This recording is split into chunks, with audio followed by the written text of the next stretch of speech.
Hello friends, வணக்கம். இன்றைக்கி வெந்தயக்கீரை குழம்பு எப்படி செய்யுதுன்னு பார்க்கலாம். வெந்தயக்கீரை க்ளீன் பண்ணி வச்சுருக்கேன். இதில் உப்பு போட்டுக்கலாம். நல்லா ஊற வச்சு ஒரு 5 நிமிஷம் அப்படியே விட்டுடலாம்.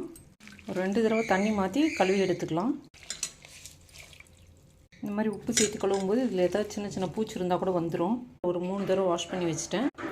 பருப்பு இந்தளவு ஒரு குக்கரில் போட்டுக்கலாம். 2-3 தடவை வாஷ் பண்ணி எடுத்துகிட்டு வந்துடலாம். பருப்பு கழுவி எடுத்துகிட்டு வந்துட்டேன். சின்னதாக ஒரு வெங்காயம் போட்டுக்கலாம். 5 பல்லு பூண்டு, ஒரு தக்காளி, கொஞ்சம் பெருசாக இருக்குது, ஒரு தக்காளி போட்டிருக்கேன்.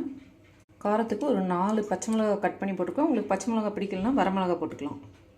சாம்பார் பொடி கூட போட்டுக்கலாம், அது கூட நல்லாயிருக்கும். இந்தளவு புளி எடுத்து போட்டுக்கிறேன். 1 ஸ்பூன் உப்பு போட்டுக்கலாம். 1/2 டீஸ்பூன் மஞ்சள் தூள் போட்டுக்கலாம். க்ளீன் பண்ணி வச்சுருக்க கீரை போட்டுக்கலாம். பருப்பு எடுத்த அதே டம்ளரில் 2 டம்ளர் தண்ணி ஊற்றிக்கலாம். குக்கரை மூடி வச்சு 3 விசில் வச்சு இறக்கிடலாம்.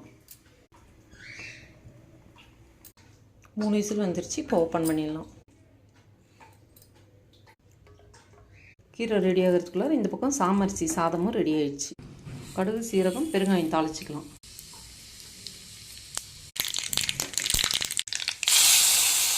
மத்து இருந்தால் மத்தில் வச்சு கடைஞ்சிக்கலாம். நான் இந்த பிளெண்டர் போட்டுக்கிறேன்.